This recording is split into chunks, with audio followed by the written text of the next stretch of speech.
bro, you know what it is? I don't feel like in a way that could replicate yesterday. You know what I'm Absolutely, you're saying? right. It's It's spot like on. Inter have so much quality in the final third, and it's not even quality in terms of the names, it's quality in terms of just the way they play in it. And this is what I keep Yeah. saying to people, yeah. Off rip, yeah. There's not loads of players at Inter that man are saying, yo, like, go get these players, bro. There's a lot of players that are past their best, a lot of players that you would think are aging out of the game. And look at the performance that they put in yesterday. It shows you that the system and coaching is so important there, bro, because they're players in isolation, yeah. Like, come on, bro. Like, they're not players that's at the top of the list for anyone to sign, if we're being Yeah. completely honest, bro. They got a Henrik Mkhitaryan playing centrally there, yeah. No one wants Henrik Mkhitaryan, bro. Do you know what I'm saying? No. It's No. just one of those things, man. The striker that they brought on off the bench is fucking older than me, bro. Do you know what I'm saying? Yeah. They're just, Teremi, yeah. do you know Teremi. what I'm saying? Like, come on, brother. Do you know what I'm Yeah, saying? yeah, Like, yeah, yeah, yeah. when I'm looking at this, yeah, when I'm looking at this, I'm like, yo, this is serious. Like, you Yeah. have to give the manager credit for the way that he's got these Our guys manager. playing. Another final as well. Let's remember, it's another final. Another final, bro. If it weren't for flipping Lukaku, mate, he would have won that final. You know what I mean? Lukaku flipping. No, man, he just did the most that day, man. So you got to give it to him, man. The guy, he plays that system to probably the best in Europe, if I'm being honest with you, man. That guy has got us to a T. And you're right, bro. Even the players, like, I'd probably take Barella and Bastoni out of the whole team. And you're like, you know what? They're certified, unbelievable players. But the rest of them, like Dumfries, for example, like you see him in most games, you're like, he's all right. He's all right. Boom, look Harry at the way Dumfries was on smoke, bro. he was on smoke, both He legs. was on smoke. He Smoke, was bro. on real smoke, bro. Do you know what I'm saying? He's improved so much. Improved in the system, you know what I'm saying? DeMarco, the midfield three as well. They're in your face, they get the ball, they maneuver it. But You the know, midfield even three, Thuram. bro, like they looked old yesterday. I can't lie. I know, they did. Like, Barcelona both make of them them look look like old, granddads, bro. They did, man. You could bro. see the legs in the midfield, like there was But no he legs. changed it, though, to be fair. He changed it. He brought And up when a he changed it, the game changed, didn't it? And that's why yeah, you the have to game give credit changed. to the Yeah. manager, man, because he made two out of three midfielders. He changed them, and that's what you do to re-inject more energy into the midfield. It was great substitution from the manager, and also it shows you, like they play the three at the back, but they've got that extra man in the midfield with the three, bro, and it makes the difference. It does, man. They look a lot better. Their 100%. three at the back looks way better than ours. Like, and their wing backs, look how high DeMarco and Dumfries get up the pitch when they're attacking. They're the furthest forward. As soon as they win the ball, them guys are off. They're not worried about the build up or anything like that. They're just up the pitch here. United's wing backs don't do that, bro. Do you know? I see a lot of flaws in United system watching Inter, bro. Oh, 100%. Like we know that this manager is clear of our manager, and like that manager is just unbelievable, isn't it? But you can see, like, tactically, look at the way he's like on the touchline, though, saying, get up. Yeah. Like, stop sitting. Like, even when they went 4-3, he was asking for another goal. Yeah, because he knew. Get another goal. Attack. You know, and listen, he's just relentless, bro, man. And that's why he was in my top two. Funny enough, my top two were Hansi Flick first and then Inzaghi second. So I was like, get me them two managers. You feel me? And Inzaghi been my number one from Yeah, I mean, he's serious, bro. Like, serious, there's something about man. them Italian managers, bro. I don't care. Like, I like them. Whoa. Do you know what I mean? I like the Atalanta manager as well. Yeah, I like the Zerbi. Do you know what I mean? Yep. And I like Motta, even though Motta hasn't had a great time, bro. I like my Italian managers, bro, because I think I get the right balance of attack and defense when I get my Italian managers. Some like Hansi Flick is, bro, like 100% that way and nothing that way. Like, Barca's got no defense, bro. Like, it's pure individual brilliance to defend, bro. There's no collective defending at Barcelona, bro. No. They know that they're gonna concede every time they lose the ball, bro. But the way they get the ball and stop, bro. Like, the beauty of the game was, Inter had their moment, but second half they were made to look old, bro, because they kept recycling the ball. De Jong, Pedri, 1-2 give and go. You know what I'm saying to you? Like, it was ridiculous. And listen, they had Kunde out, and I think they had Balde out. Like, You know what I mean? Not saying that the game would have been massively different, but I feel like for me, them two would have been very, very much better for Yeah, Barcelona. more athleticism as well to More add to the athleticism. team. Yeah. Yeah, because I don't know if you see the end there. Rafinha was the one that was defending because he had no legs. They had no legs, so Rafinha had to defend back and help out. But you know what, man? Full respect to Inter, man. Like, them man stood toe-to-toe with Barcelona, that front three. You know what I mean? Acerbi, 38 years old. You know what I mean? Like, they were warriors, man. And they had no fear, man. That's what it's about, you know, man. You might say to yourself, you're cool. You're not as better a football team in Barcelona. But you know what, man? They're going to go toe-to-toe tactically, man. And they did. You know what I mean? They exploited the high line. They took advantage. They attacked when they needed to. They defended when they needed to. They soaked up the pressure, but then they also went as well. Fair play to Thuram as well, man. Like, he put an underrated performance in terms of like hold-up play, bringing other people into play, and then obviously the goal as well. That the winner, that was all because of Thuram. You know, like it was. I'm not a massive fan of his, but he does some really good things. Yeah. He does some really good things, you know. He does. Yeah, he does, man. He does. So that's what it was about, man. And listen, man, it was in terms. I don't know, man. I'm putting that up there with one of the best semi-finals I've ever seen, man. That is up there, bro. With the PSG comeback, with the Liverpool comeback when they beat Barcelona. It's up there, man. With like one of the best semi-final two legs. What? Well, how many goals do we have? What? It's crazy, you know, when you deep Yeah, it, man. bro, it was 7-6 or something aggregate. But you know what it was? What was mad about that was it was literally like end to end to end to end, comeback to comeback. Both teams had to make comebacks, like in both legs. Like, it's crazy. Do you know what I mean? Like, both teams had to both teams went ahead and then went behind. You know, like exactly, man. crazy. Both teams had to show mental strength. Both teams had to change it up a little bit. Both teams had to, get new players in. I thought Rafinha was scrubby, man. I'm so pissed off at that. He was so quiet in the second leg, but then he popped up with a goal and then. Yeah, but I still think for me, Lamine Yamal and Pedri and I think De Jong as well. Yeah, they but had to most carry, of Lamine Yamal, we're getting the game into their own hands and making things happen. Like, I didn't feel that with Rafinha. Rafinha wasn't getting the game and like making things happen. You feel me? Whereas Lamine Yamal was literally doing most of the stuff on his own, man.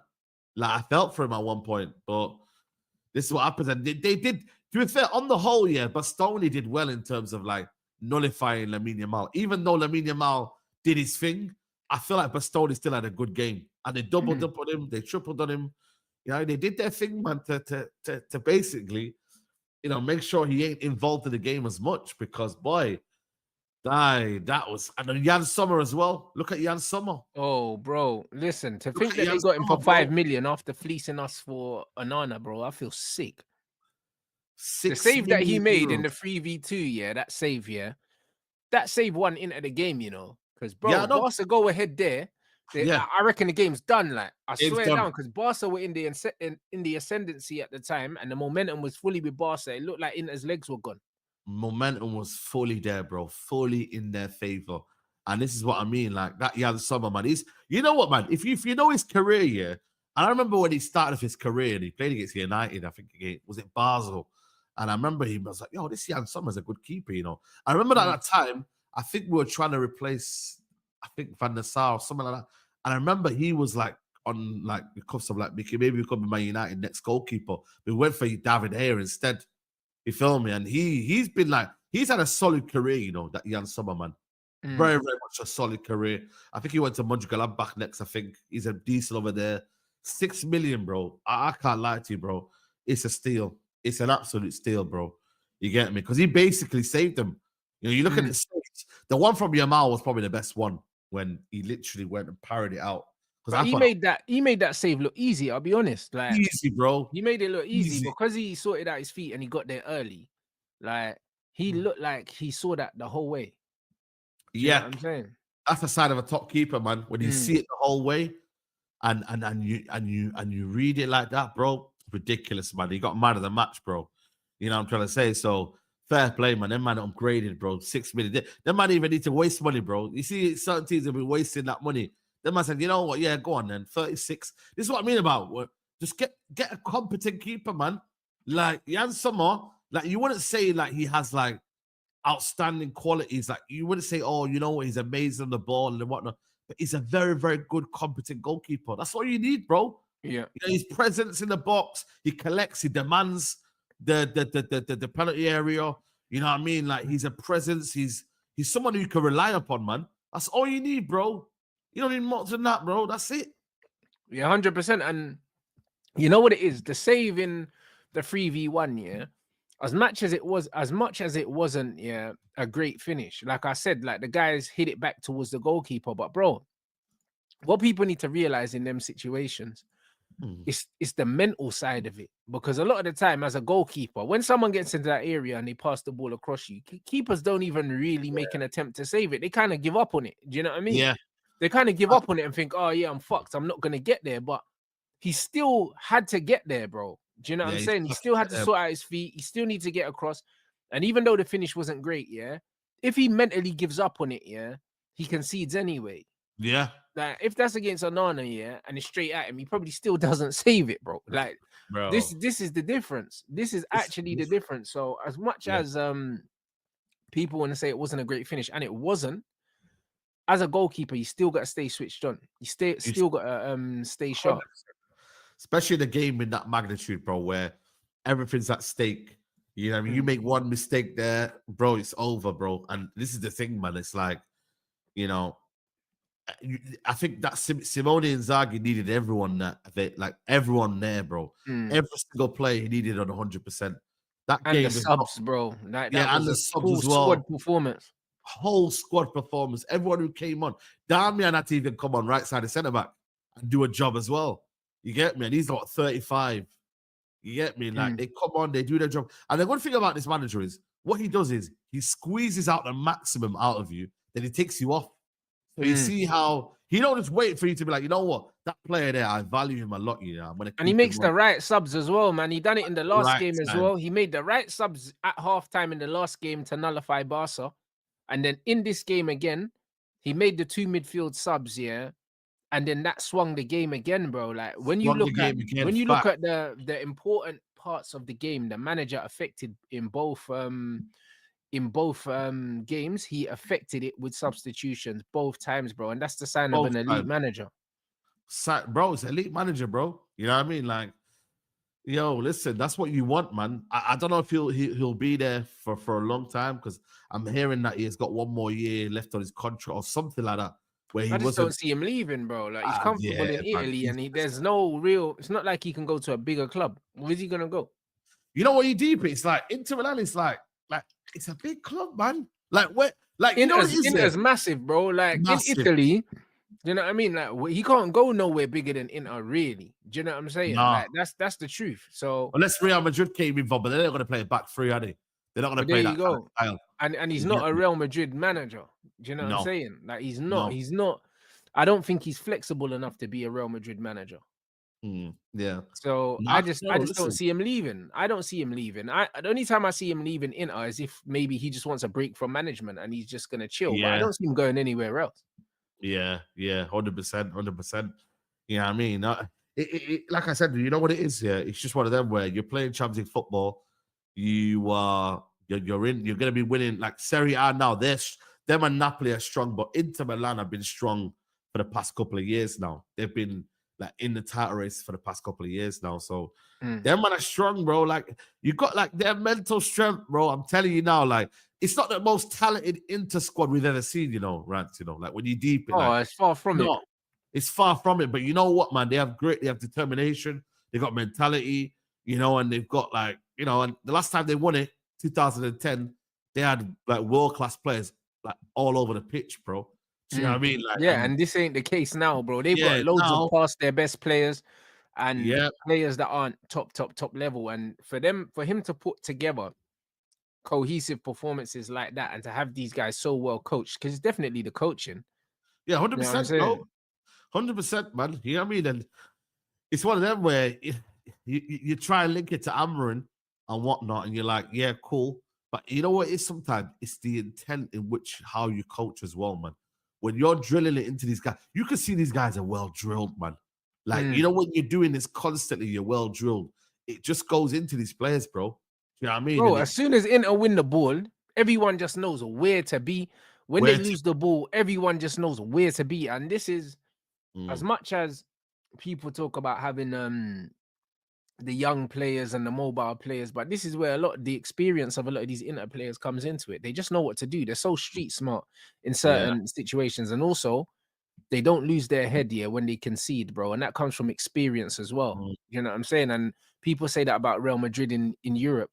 They've got this know-how historically, even when they concede goals, that they still kind of stay relaxed under pressure in it. And Inter have that. They've got like a cool head, because to be 2-0 up at home, to then throw away that lead at home, to then look like you're going out, and then to equalize in the last minute and then win the game in extra time, bro. Like, you know, the mental strength it takes to do that shit. It's absolutely mad, you know. Like they're beating what, Bayern to get here, Barcelona. Like they've had a very, very, very tough way of getting. I don't know who they played in the 16, around the 16 or whatever knockout stages, but boy, they've had a tough kind of group, bro. And you know what, man, they will be a problem for anyone who's in the final. You know what I mean? Like they will be a problem, because what they'll do is they won't play your game, they'll play their game, and that's a sign of a good team, man. Where you play your own game. You know what I mean? Yeah, you adapt when you need to adapt, but you play your own game. You know, and that is amazing from them, man. And